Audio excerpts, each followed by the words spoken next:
বন্ধুসকল মই খালোঁ মাছ। Good morning guys. আজি ৰাতিপুৱা শুই উঠি কুহুমীয়া গৰম পানী খালোঁ। তাৰপিছত ৰাতি ৰৈ যোৱা ভাতখিনি ভাজি ফ্ৰাইড ৰাইচ বনাই খালোঁ। টেষ্টি খানা।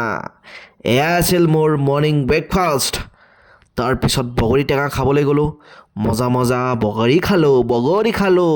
বগৰী খাই ঘৰত আহি নিজৰ কাপোৰ কানি ধুলোঁ।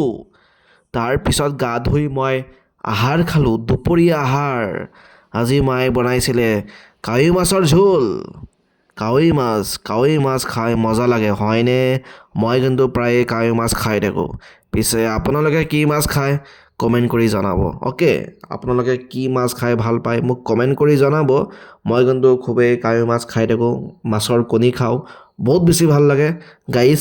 বহুত বেছি ঠাণ্ডা, এই ঠাণ্ডাত ক'তবা ফুৰিবলৈ যাব লাগিব। ক'ত যাম তাকে ভাবি আছোঁ। আৰু গাইজ, মাছ খাই কোনে কোনে ভাল পায় কমেণ্ট এটা কৰিবা আৰু মোৰ চেনেলটো ছাবস্ক্ৰাইব কৰি দিবা দেই গাইজ। ছাবস্ক্ৰাইব কৰিবা আৰু ফ'ল' কৰিবা। ছাবস্ক্ৰাইব কৰিব লাগিব, ফ'ল' কৰিব লাগিব, লাইক কৰিব লাগিব, কমেণ্ট কৰিব লাগিব। ধন্যবাদ। Good bye.